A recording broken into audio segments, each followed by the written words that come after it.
प्यारे बच्चों, अभी हमने लेसन 4 द लिटिल प्लांट कविता को पूरा हाव भाव के साथ में गायन कर लिया है ना। Yes sir.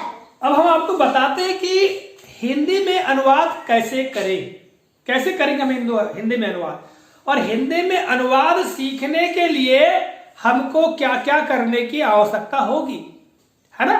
Yes sir. देखिए, हम एक एक लाइन यहां लिख करके बताते हैं, एक एक पंक्ति को। पहली पंक्ति है in the heart of a seed, ये पहली पंक्ति हुई।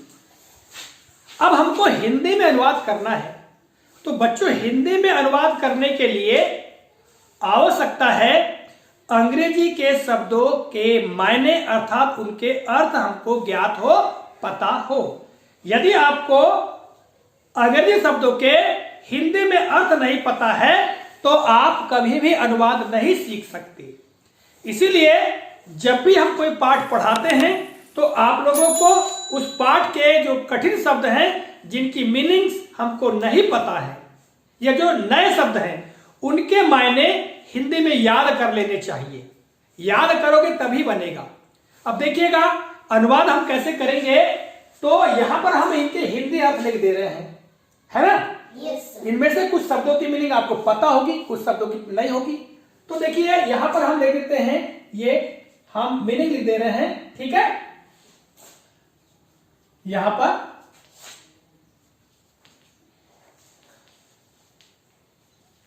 ये हमने इनके हिंदी में मीनिंग्स लिख दिए हैं। क्या लिखे हैं? इन यानी में, द हार्ट यानी हृदय, आप यानी के, क्योंकि आपका मतलब का, के, की होता है, तो हमने यहां आपका के लिखे हैं। अ यानी एक, और सीड यानी बीज, या इन दोनों को अगर मिला के हम कहें तो केवल बीज भी कह सकते हैं, ठीक है। Yes sir. अब आप लोगों को अनुवाद करना है, तो भाई इनको सही जमानत तो है, इस पूरी लाइन का अनुवाद आप कर सकते हैं। क्या लिखा हुआ? मेरे हृदय के एक बीज, अभी लिखा हुआ है, तो इसको आप सही जमा के जरा बोल के बताओ जरा, क्या होगा?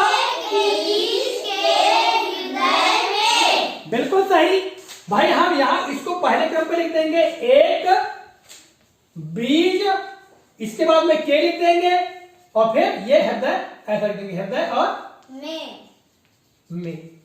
ये इस पंक्ति का अनुवाद हो गया, in the heart of a seed. इसका हिंदी में अर्थ होगा एक बीज के हृदय में। आइए अब दूसरी पंक्ति की ओर हम पढ़ते हैं। तो बरीड डीप सो डीप, यहां लिखा हुआ है बरीड,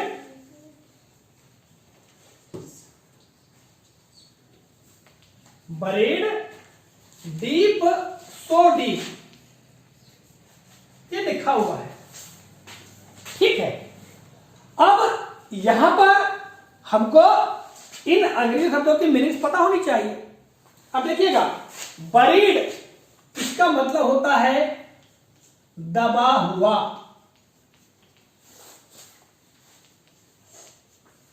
डीप गहरे में,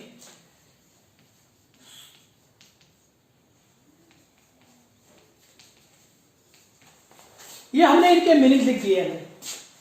सो डीप बहुत गहरे में, डीप गहरे में, और बरीड दबा हुआ। अब आप लोग इसका अनुवाद बना सकते हो।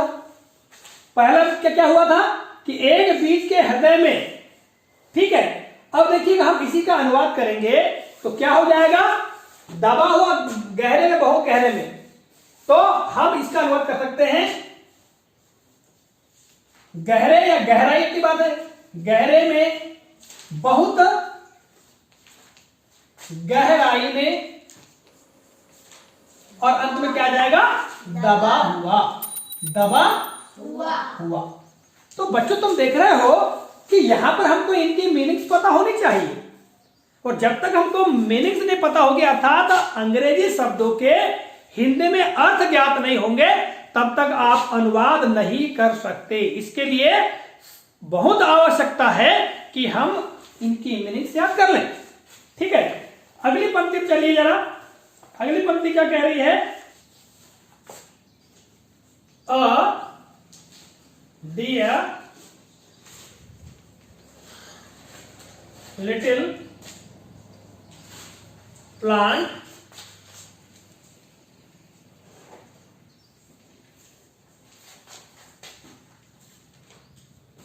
asleep। अब इसके हम माने लिख देते हैं।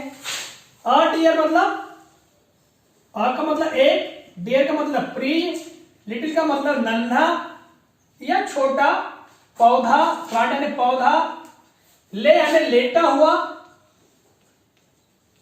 फास्ट यानी गहन, और स्लीप यानी निद्रा या नींद।